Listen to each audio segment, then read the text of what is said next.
ce temps de la fin, le grand Jéhovah est venu nous visiter.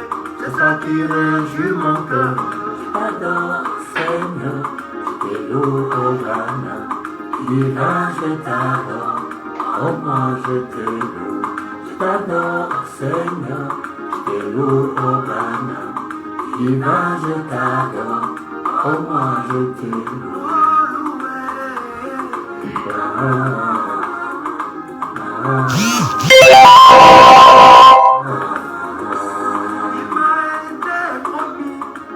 Coucher du soleil, je verrai la grande fontaine, la lumière des vermichets. Oh mon sunset, c'était Branham dans la nuée en Branham, voilà l'incarnation.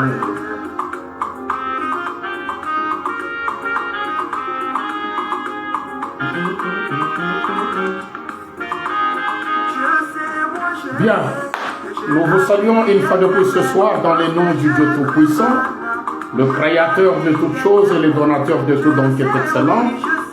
Nous vous croyons déjà nombreux pour suivre cette émission religieuse qui parle du message de William Marion Branham.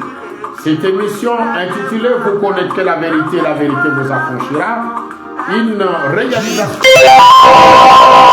présentée par le pasteur Daniel Madimba. Et nous sommes déjà là pour continuer dans ce grand sujet, partager avec vous la parole de Dieu, partager avec vous cette petite révélation que le Seigneur William Marion Branham nous a donnée. Nous remercions donc tous ceux-là qui nous soutiennent dans cette émission, parce que pour que cette émission ait lieu, il faut avoir de mégabytes. Je pense à mon frère Billy Nkongolo à Kambove, qui nous a encore contacté aujourd'hui. En tout cas, mon frère, que William Marion Branham vous bénisse pour tout le sacrifice que vous faites pour que nous puissions continuer à propager le message. Nous pensons donc à tous les frères et sœurs partout où vous vous retrouvez, que le très haut William Marion Branham vous bénisse. Je pense à Fred Chams en France, je pense à la sœur Brembat aux États-Unis. Nous pensons donc à tous ceux-là qui se battent, qui nous soutiennent. En tout cas, que le Seigneur William Marion Branham vous bénisse. Nous sommes déjà là dans cette émission, chers spectateurs, vous qui nous suivez sur les réseaux sociaux, ou ceux-là qui nous prendront en différé. Nous sommes déjà là dans ce grand sujet intitulé « Le mystère de la divinité ». Pour que les gens connaissent réellement qui est Dieu. Ils doivent connaître la divinité. Ils doivent connaître qui est la divinité qui divinisait les autres. Et qu'est-ce qu'il était? Et comment il est? C'est ça la grande question. Et comme nous avons trouvé, la divinité devait être révélée au temps de la fin. C'est alors que Dieu avait promis qu'au temps de la fin, il enlèverait le masque du tout. Si toute la Bible, comme William Branham dit, était une œuvre cachée de Dieu, c'est que ceux-là qui ont vécu du temps de la Bible, alors que c'était une œuvre cachée, ils ne pouvaient pas connaître qui est Dieu. Je lis vous pouvez lire dans Genèse au chapitre 1er, du verset 1 à 5. Moi, je lis Jean au chapitre 1er. Je lis les 4 premiers versets. Au commencement était la parole. Et la parole était avec Dieu. Et la parole était Dieu. Elle était au commencement avec Dieu. Toutes choses ont été faites par elle. Et rien de ce qui a été fait n'a été fait sans elle. En elle était la vie. Et la vie était la lumière des hommes.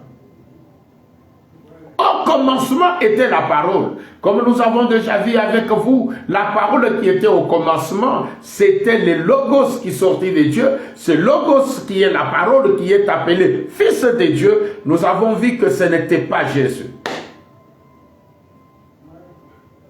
Mais c'était la théophanie de Dieu.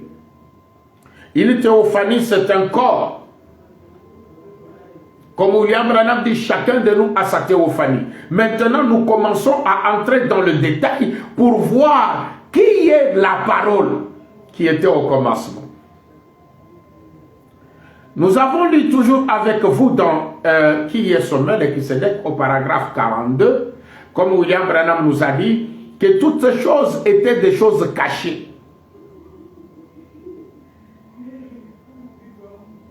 Elles sont censées être révélées dans cet âge. La Bible dit qu'elles seraient révélées dans le dernier temps. Comme William Branham nous a dit, c'est pareil à un sculpteur qui garde son œuvre entièrement cachée jusqu'au moment où il en retire le masque. Et alors la voilà. Donc du temps de la Bible, le masque n'était pas retiré de l'œuvre de Dieu. Même du temps des apôtres qui ont vécu avec Jésus, Dieu était toujours caché. Il n'avait pas encore retiré son masque. Parce qu'il promet, il dit, c'est ainsi qu'a été la Bible. Cela a été une œuvre de Dieu qui a été couverte. Et cela a été caché depuis la fondation du monde. C'est un mystère à cette face. Et Dieu a promis qu'en ce jour, dans l'âge de cette église de la Odyssée, il retirerait le masque du tout et que nous pourrions le voir. Il fallait attendre que l'âge de la Odyssée vienne. Alors, Dieu devait retirer le masque pour qu'on puisse voir et connaître Dieu. Comment pouvons-nous connaître le Logos?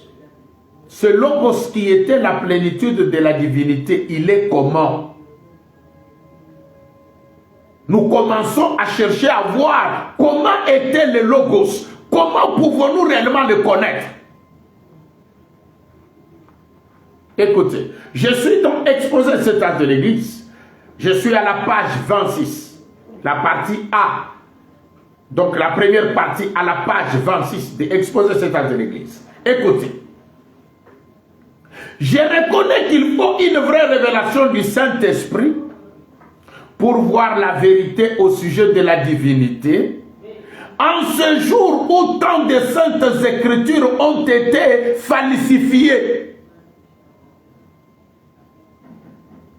Donc aujourd'hui, pour que quelqu'un voie la divinité, il doit avoir une vraie révélation venant du Saint-Esprit. Parce que beaucoup de saintes écritures ont été falsifiées. Comme quand on dit au commencement était la parole, les gens ont dit que c'est Jésus.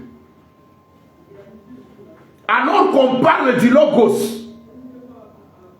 qui est la parole, qui est la théophanie de Dieu, ce Logos qui est Melchisedec. Donc beaucoup de saintes écritures ont été falsifiées. On a dénaturé la vérité. Comme William Branham le dit toujours dans Exposé à la page 65. Il dit, il y a eu des erreurs fondamentales qui se sont glissées dans l'église primitive. Ces erreurs qui sont manifestées dans les livres des Actes, ainsi que dans celui de l'Apocalypse, ainsi que dans les épîtres, vont se manifester de plus en plus visiblement dans tous les âges qui vont suivre, jusqu'à en arriver à une pleine disparition de la vérité au temps de la fin. Donc, quand on arrive au temps de la fin où la vérité, où Dieu se révèle, la vérité a déjà disparu parce qu'il y a eu beaucoup d'erreurs fondamentales qui se sont glissées dans l'église des apôtres depuis les livres des Actes. C'est ainsi que des saintes écritures, comme William Branham dit, tant de saintes écritures ont été falsifiées. Heureusement pour nous, Branham est venu. S'il n'était pas venu, on ne pouvait pas connaître la vérité. Maintenant, écoutez, suivez très bien. Je lis dans le COD volume 2, à la page 834, ou dans les questions-réponses numéro 2, j'ai lu le paragraphe 107. Or, cette colonne de feu est le Logos qui est sorti de Dieu. Le Logos qui est en fait l'attribut de la plénitude de Dieu. Lorsque Dieu a pris une forme qui lui permettait d'être vu, c'était l'onction du grand esprit qui est sorti et qui s'est abaissé il est descendu. Dieu le Père, le Logos qui était au-dessus d'Israël, c'est lui qui était saint, qui ne pouvait pas supporter le péché. Une offrande de sang a dû être faite là même en Éden. Puis ce Logos est devenu chair. C'est alors que Jésus intervient. Mais William Branham nous a dit, ce Logos était devenu chair avant même qu'il ne vienne en Jésus. Nous avons lu ça avec vous le jeudi passé. Le Logos qui est en fait l'attribut de la plénitude de la divinité, cette colonne de feu. Et les gens voient cette colonne de feu, comme sur cette petite photo ici, ils voient ça sur Branham. Cette colonne de feu qui est l'attribut de la plénitude de Dieu. Mais les gens disent, Branham n'a pas la plénitude. Pour vous, cette colonne de feu est la portion de l'attribut de la divinité. Ah, et vous vous dites de prédicateur. Je suis dans Hébreux chapitre 4. Ça, c'est autre chose. Je laisse ça. Je suis en train de parler sur le Logos. Comment il était. Hébreux chapitre 4. Je commence au paragraphe 131, puis je descends. Jésus était une maison dans laquelle Dieu habitait. Donc Jésus était une maison dans laquelle le Logos habitait. La Bible a dit cela dans 1 Timothée 3,16, sans contredit, c'est-à-dire sans discussion. Le mystère de la piété est grand, car Dieu a été manifesté dans la chair, vu des anges, reçu, prêché, cru et reçu dans la gloire. Dieu l'a été. La Bible dit, il lui sera donné le nom d'Emmanuel, ce qui signifie Dieu avec nous.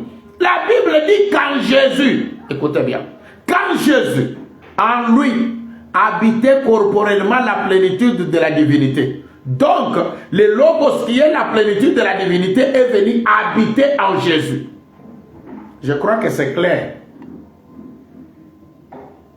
Très clair. 132 paragraphes.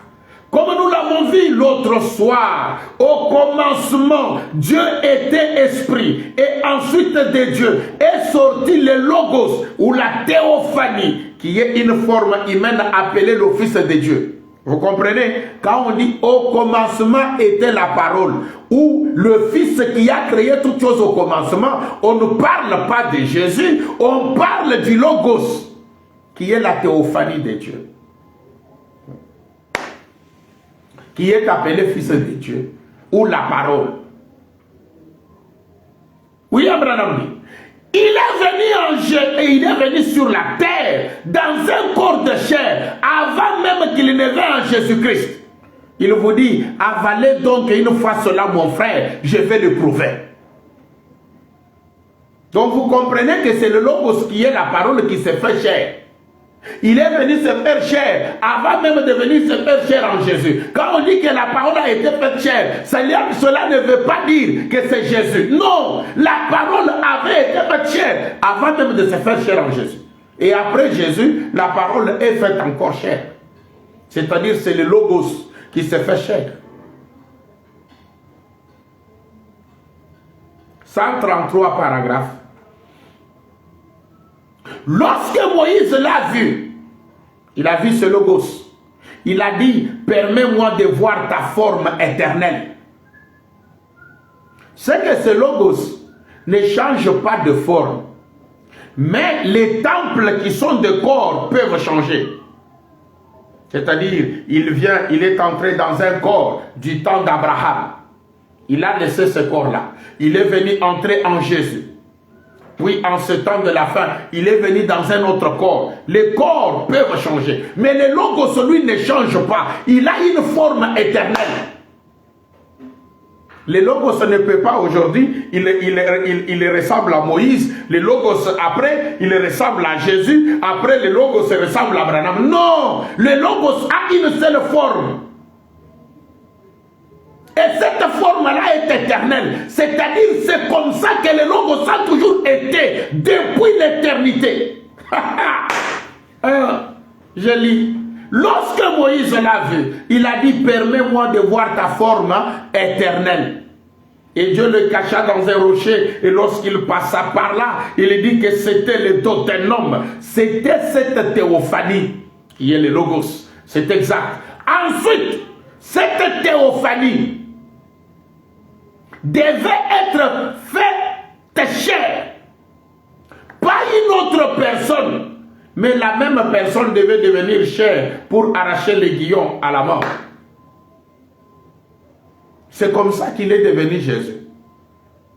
Le Logos est devenu Jésus. Il est venu entrer en Jésus pour arracher l'aiguillon à la mort. Je lis dans Hébreux 5 et 6, première partie. Hébreux chapitre 5 et 6, première partie. Nous sommes des répétiteurs de Branham. Hein? Et nous nous assurons de ne rien dire que ce qui est dit sur la bande. Parce qu'il nous est dit, dites ne fût-ce que ce qui est dit sur les bandes. Voilà pourquoi je ne suis qu'un répétiteur. L'orateur principal, c'est Branham. C'est pourquoi je dis Branham dit, je lis. Je vous donne les titres de brochure, les années, les paragraphes. C'est pour que vous puissiez lire et vérifier. Je suis dans Hébreux chapitre 5 et 6, première partie. Au paragraphe 55, je vais lire encore 56. Qu'avons-nous découvert qu'il était? Nous avons vu qu'il était le grand Jéhovah, Dieu rendu manifeste en chair. Nous avons vu qu'il était non un prophète, mais la plénitude de la divinité corporellement.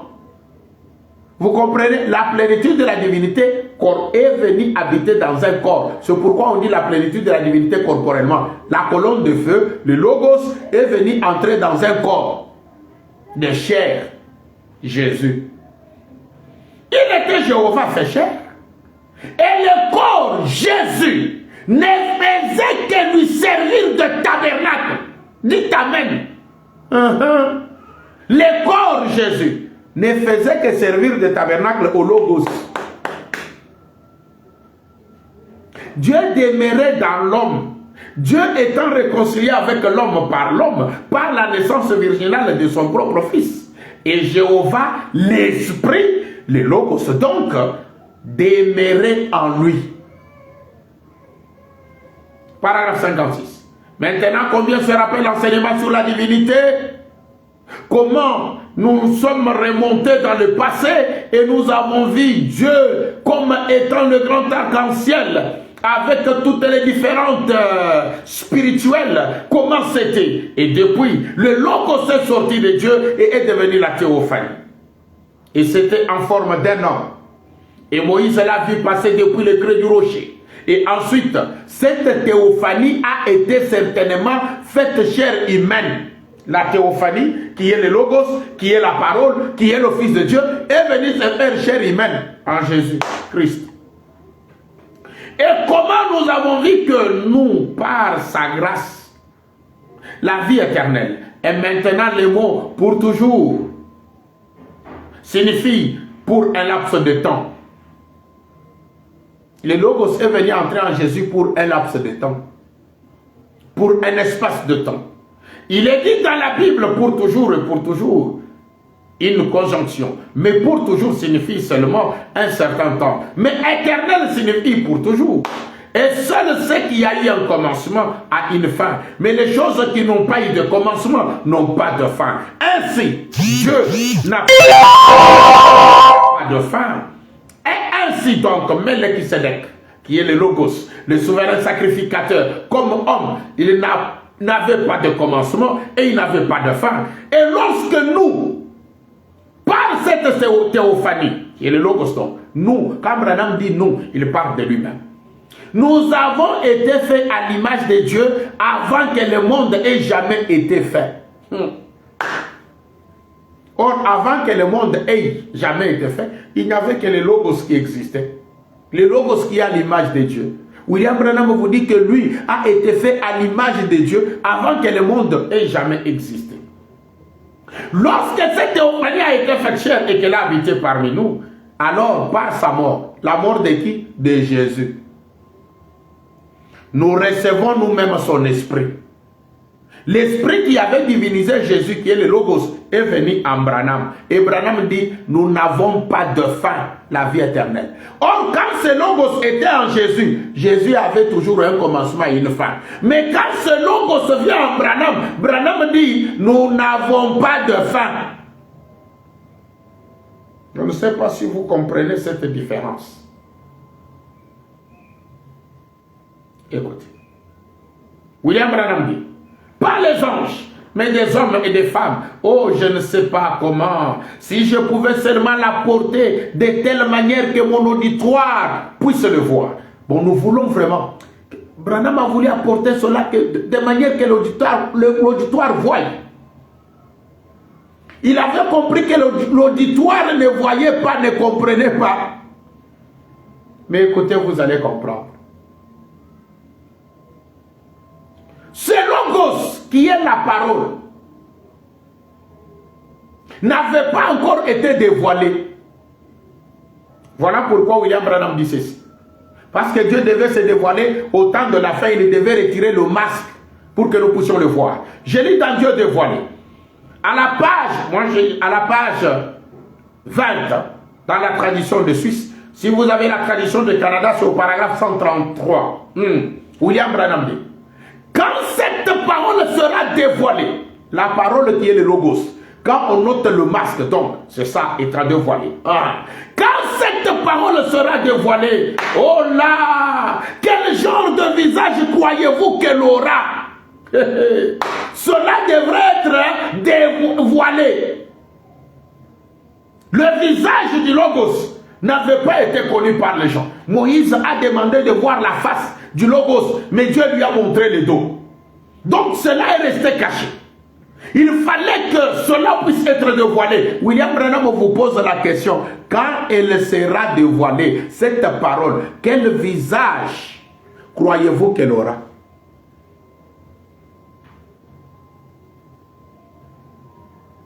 Or, on avait déjà dépassé le visage de Jésus. Maintenant, nous sommes arrivés au temps de la fin. Quel visage croyez-vous qu'elle aura? La parole, qui est le Logos. Pour comprendre ceci, je voudrais vous amener dans cette dimension où Branham a prêché sa parole, pour que vous puissiez comprendre, lui, l'auteur de la parole, quelle idée il avait. Comme beaucoup peuvent se dire, oh non, moi ici, je suis la parole, je suis à l'image de Dieu. Et toi et moi, nous ne sommes pas à l'image de Dieu.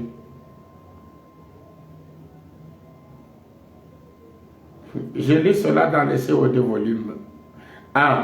À la page 2, ou dans les questions-réponses sur la Genèse, je commence au paragraphe 12. Suivez très bien. Bon. Ici, dans Genèse 1, 26, Dieu a fait l'homme à son image. Dans Genèse 1, cet homme-là, à l'image de Dieu, c'est le Logos. Dans Genèse 1, il n'y avait pas l'homme de chair.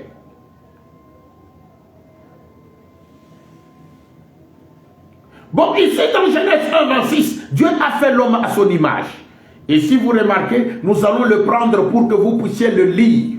Et 26. Et si vous voulez les lire avec nous, ça nous ferait plaisir que vous les fassiez, que vous vérifiez avec moi. Et Dieu dit, faisons l'homme à notre image, selon notre ressemblance, et qu'il nous domine sur les poissons de la mer, sur les oiseaux des cieux, sur les bétails de la terre, et sur tout animal rampant qui rampe sur la terre. Et Dieu créa l'homme à son image. Il le créa à l'image de Dieu. Il les créa mâle et femelle. En version Darwin. C'est ça le Logos, l'homme-esprit. Paragraphe 15. La même prédication.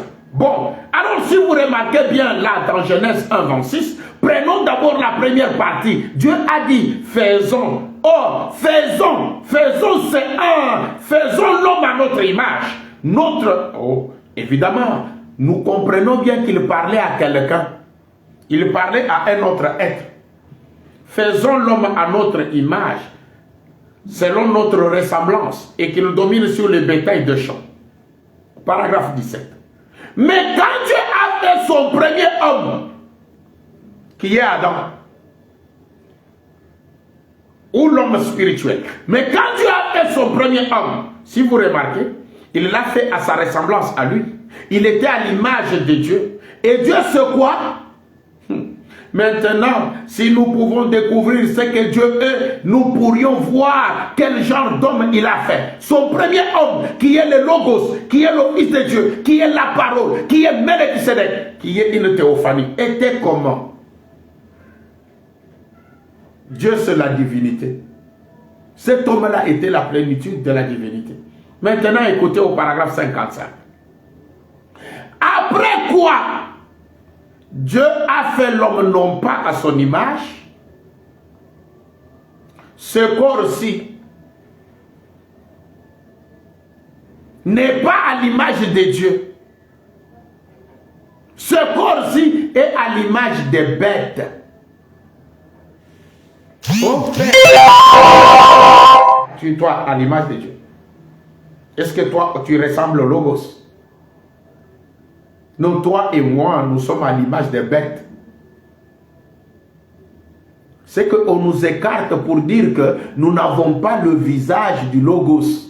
Parce que Branham nous a posé la question, quand cette parole sera dévoilée, quel visage croyez-vous qu'elle aura?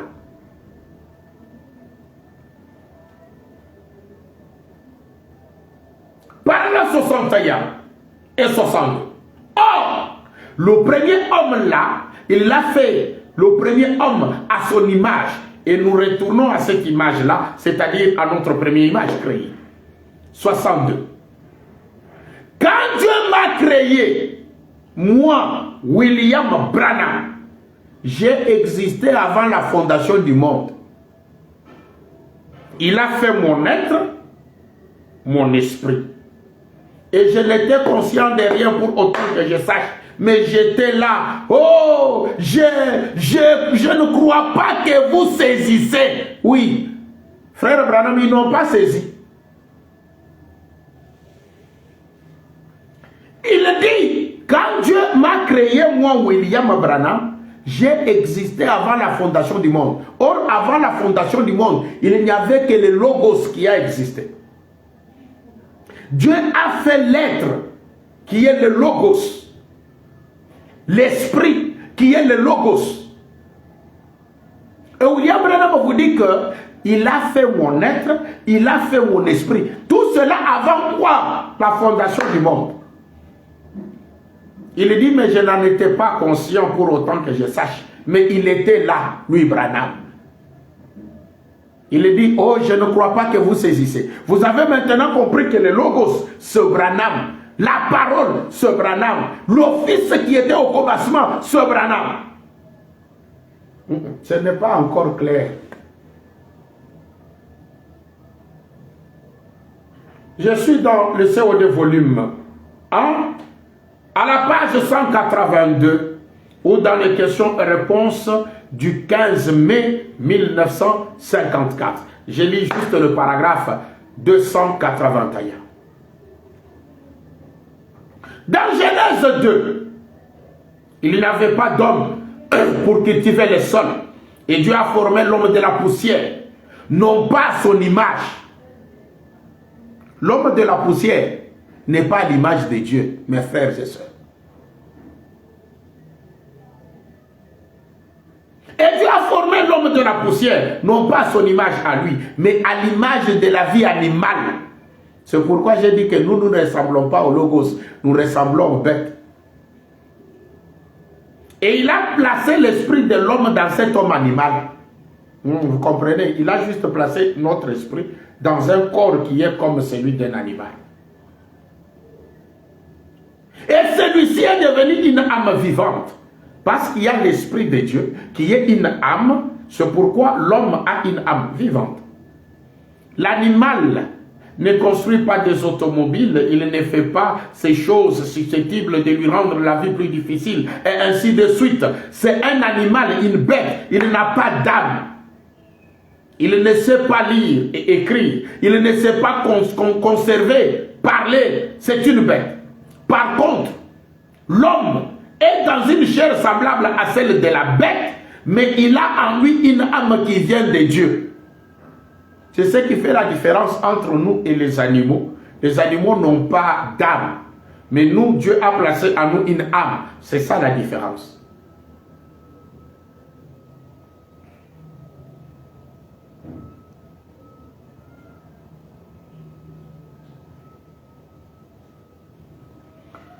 Je lis d'abord Adam même. Adam était à l'image de qui? Je suis dans le CO2, volume 1, à la page 11. Donc, je suis retourné un peu dans les questions-réponses sur la Genèse. C'est prêché le 29 juillet 1953, au paragraphe 65. Après quoi, il a placé l'homme dans la poussière de la terre. Le premier homme qui était Adam. Et cet homme-là a été fait à l'image. Cet homme humain ici, il est fait à l'image des animaux. Ces corps humains sont faits à l'image des animaux. Vous comprenez que même Adam était à l'image des animaux. Nous nous écartons. Nous ne sommes pas à la ressemblance de Dieu. Nous ne sommes pas à la ressemblance du Logos. Prenons Jésus. Était-il à la ressemblance de Dieu? Était-il à la ressemblance du Logos? Nous cherchons comment était le Logos. Écoutez, je suis dans la prédication, tenir des conférences. Tenir des conférences. Prêché le 8 juin 1960. J'ai lu le paragraphe 30, la partie B. Et si je suis heureux qu'ils aient tenu cette conférence, cela a réglé la question du péché pour toujours. Quand il a tenu cette conférence, dans la plénitude de temps, il a envoyé son fils, créé à l'image de la chair du péché, lequel a ôté le péché et a délivré ceux qui étaient sous le sang de bouc et de brebis et qui attendaient ce temps-là. Il les a fait entrer dans la présence de Dieu. Oh, quelle chose glorieuse de savoir que cette conférence s'est tenue. Vous comprenez? Dieu, dans la plénitude de temps, il a envoyé son fils, qui est Jésus, créé à l'image de la chair du péché. Jésus n'a pas été créé à l'image de Dieu ou à l'image du Logos. Non! Il a été créé à l'image de la chair du péché.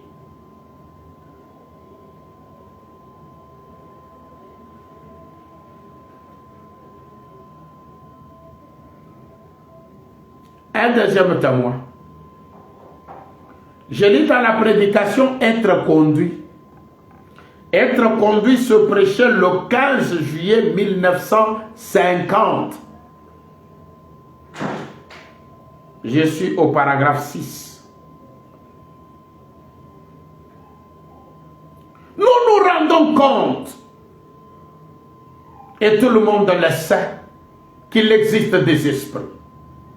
Alors, s'il existe des esprits, il doit y avoir un maître de ces esprits. Parce qu'il change la nature de pécheur pour en faire des chrétiens. Il doit y avoir un maître ou un chef quelque part, et c'est Dieu. Il a envoyé sur la terre son fils, formé à l'image de la chair du péché. Et il est mort afin que nous puissions être rachetés et ramenés à Dieu pour être des fils et filles de Dieu, pour marcher de nouveau avec lui. Ce chaînon manquant depuis le jardin d'Éden, c'est qu'Adam avait perdu, Christ l'a de nouveau restauré. Jésus a été formé à l'image de la chair du péché. Il n'a pas été formé à l'image de Dieu. Il n'est pas à l'image de Dieu. Ah, ça ne vient pas de moi. Oh non, le pasteur Daniel a dit, non, non, non, non, non, je lis Branham. Ne m'imputez pas ce que je n'ai pas dit. Ça vient de Branham, moi je répète Branham.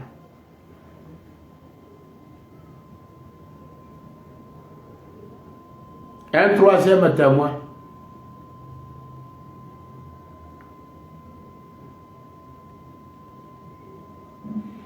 Un troisième témoin, puis je vais continuer un peu. Il dit ceci. Hébreux chapitre 7, deuxième partie. C'est prêché le 22 septembre 1957. Soit, paragraphe 306. Et son Melchisédek, qui est la théophanie, qui est le logos. Et son Melchisédek n'était pas Jésus, car il était Dieu.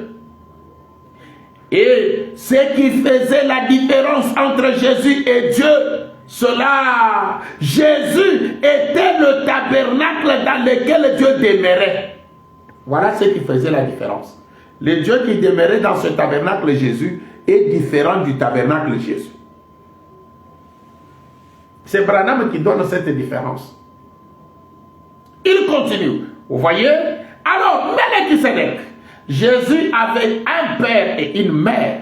Et cet homme-ci n'a jamais eu de père ni de mère. Jésus a eu un commencement de vie et il a eu une fin de vie. Mais cet homme-ci n'avait ni père, ni mère, ni commencement de jour, ni fin de vie. Mais Melchisédek et Jésus étaient un. Mais Jésus était le corps terrestre, né et façonné à l'image du péché. Le corps même de Dieu, son propre fils, né et façonné à l'image du péché. Il n'a pas été fait ou façonné à l'image de Dieu. Kama unasema bia vile donc unapika pompi, comme nous disons ici à Lubumbashi, pompi.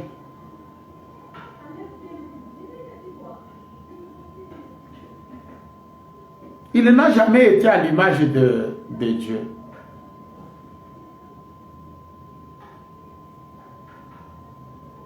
Dieu a habité en Jésus. Voilà pourquoi William Branham dit dans les noms blasphématoires. Prêché le 4 novembre 1962, je lis juste le paragraphe 191. Eh bien, il regardait à ce petit corps qui était né de Marie. Voyez, ça, ce n'était pas Dieu. Oh, vous voyez, frère, Jésus était Dieu. Non, non, ce corps qui était né de Marie n'était pas Dieu. Ça, c'était le Fils de Dieu. Mais Dieu était dans ce corps.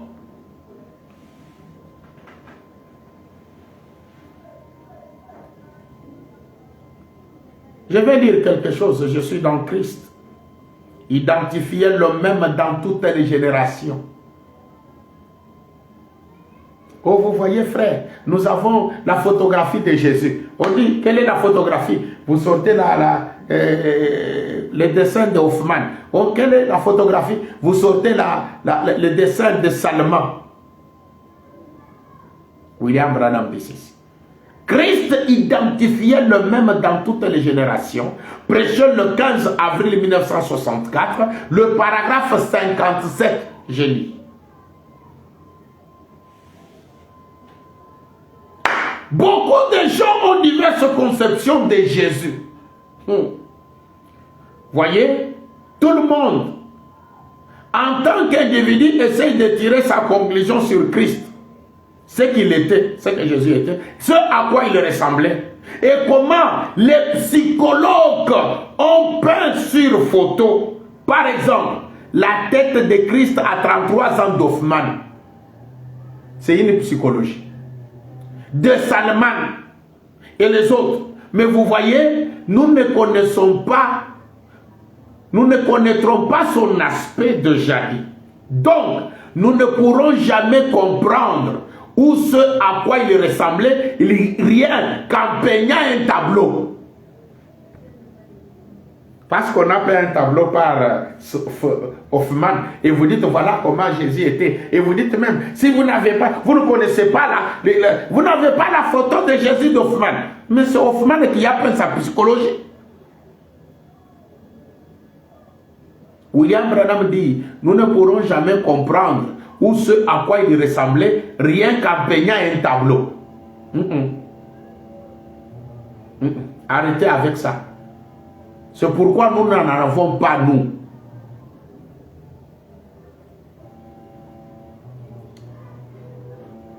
William Branham décédé.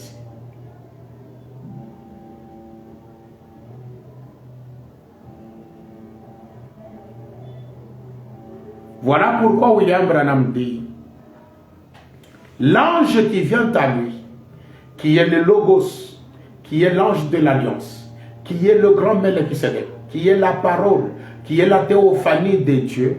William Branham dit dans comment l'ange est venu à moi et sa commission. À la page 55, il dit, et une nuit, j'ai vu notre Seigneur Jésus. J'ai dit ceci avec la permission du Saint-Esprit. Je crois, l'ange du Seigneur qui vient à moi n'est pas le Seigneur Jésus et il ne lui ressemble même pas selon cette vision-là.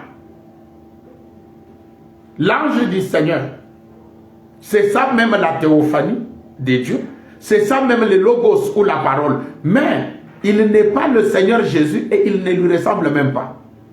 Ah, je vais donner la différence entre cet ange et Jésus que William Branham a vu.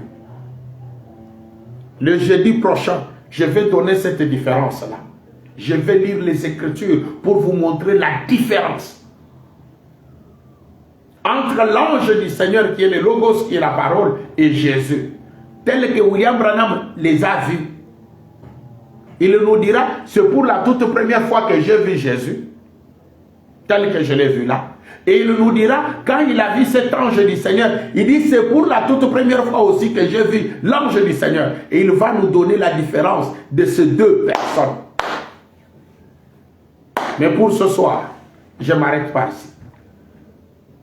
Que le très haut William Marion Branham vous bénisse. Nous allons nous retrouver le jeudi prochain, 16h heure de Lubumbashi, donc ce qui fait 15h heure de Kinshasa. 16h heure de Lubumbashi, nous serions là et nous allons donner la différence entre Jésus et l'ange du Seigneur, selon Branham. Je vous laisse savourer cette bonne musique de frère Eli Shalom.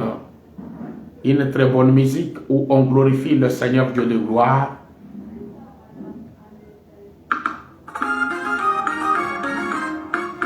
Que Dieu bénisse le frère Eli Shalom.